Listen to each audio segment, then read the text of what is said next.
Tere tulemast meie viimasesse infooperatsiooni. See on, lõike see välja, see ei ole avalik info. Teeme uuesti. Tervist! Teie ees on valimiste valvurite viimased tähelepanekud nendel valimistel. Nüüd, kes veel ei tea, juba saab e-hääletada. Mõni inimene meie hulgast ei usalda e-valimisi absoluutselt, aga siinkohal tuli appi valimisteenistus. Nimelt ei jõudnud valijate nimekirja uuendused õigeks ajaks valimiste infosüsteemi ja 63 inimest andis hääle vales ringkonnas. Ma arvasin, et valimisteenistus aitab e-valimiste usaldusväärsusele kaasa, mitte ei tee asja hullemaks. Mis teil viga on? Ühe erakonna esimees juba kahtlustab, et neid varastatakse valimised ja nüüd te mõtlete, et jube ilus ahi, paneme siia õige puid juurde. Teate, te võite öelda, et see puudutab kõigest 63 valijat, aga kui te mainite, et selle põhjuseks on 7500 muudatust rahvastikuregistris, kuulge, sorry, mis te arvate, mis juhtub? Ja palun väga, uued uudised kajastab seda fopaad ja mainib ainult numbrit 7500. Number, mida ei mainita, on 63. Huvitav küll, miks see nii on. Ma tuletan teile meelde, e-hääletada saab mitu korda ja viimane hääl on see, mis loeb. Seega see viga on tegelikult parandatav, aga kurat võtaks. Läheme edasi. Türi noortekeskus kutsus inimesi üritusele Türi valla perepäev. Türi valla perepäev, seda tuleb öelda aeglaselt, muidu võib väga pahasti minna. Kohal oli väga palju batuute ja veel rohkem oli seal lapsi, kuid asi ei piirdunud sellega. Isegi klounid olid kohal. Sealhulgas Helir-Valdor Seeder ja mõned teised Isamaa poliitikud. Nüüd te küsite, kuidas nemad sinna ära eksisid? Võib-olla on see seotud sellega, et Türi noortekeskuse juhataja Sulo Särkinen kandideerib Riigikokku, seda siis loomulikult Isamaa ridades. Suurem küsimus on see, et miks sellisel üritusel 5 eurost piletiraha küsiti.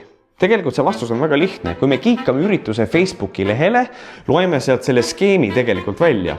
Ürituse infos seisab. Türi noortekeskus kutsub ja batuudiparadiis korraldab, ehk siis piletiraha läks valimispropagandas kasutatud batuutide rendikatteks. Juriidiliselt on kõik korrektne, lapsed said hüpata ja kelledki otseselt ei varastatud ju mitte midagi. Nüüd rääkides varastamisest meenub mulle loomulikult Keskerakond. Fotograaf Tarmo Haud kirjutab oma veebilehel, kuidas ta ei andnud Keskerakonnale õigust oma fotosid valimiskampaanias kasutada. Ja mis te arvate, mida tegi Keskerakond? Tartu linnas olevad plakatid, millest me muuseas rääkisime meie eelmises saates, kasutavad sellegi poolest Tarmo fotot. Vabandades ennast välja sellega, et pilt on võetud ettevõtluse arendamise sihtasutuse Pildipangast, kuna see on seal tasuta saadaval.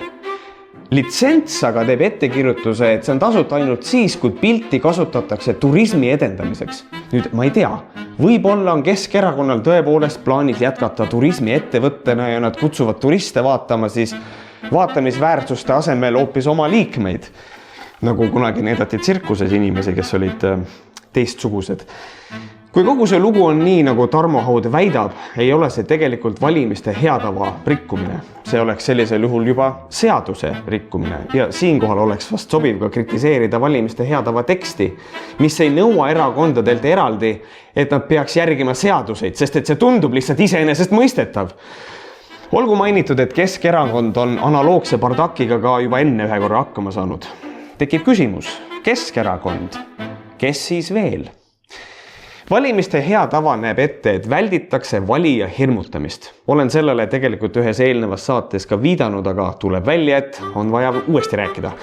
Maris Helrandi valimisreklaam tõstatab näiteks võimaluse, et Eesti ei jää üldse enam alles.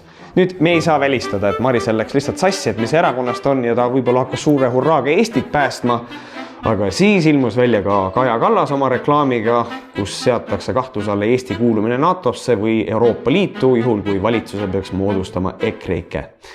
Tuleb tunnistada, et nüüd, kus Eesti Vabariik on saanud värskelt 105 aastat vanaks, on erakordselt nõme näha, et need on vahendid, millega hääli püüda. Eriti võttes arvesse Ukraina sõja konteksti. Ma tahaks siinkohal teha mingisuguse lollaka nalja, aga mu suu lihtsalt ei paindu. Aga et kõik oleks aus ja läbipaistev, siis ma mainin ära ka selle, et mõned erakonnad jäid meie saadetest välja. Põhjus ei ole mitte minu isiklik kallutatus, vaid see, et nii väiksemad kui ka uuemad erakonnad lihtsalt ei jäänud rikkumistega silma. Ma ei väida siinkohal, et rikkumisi ei olnud.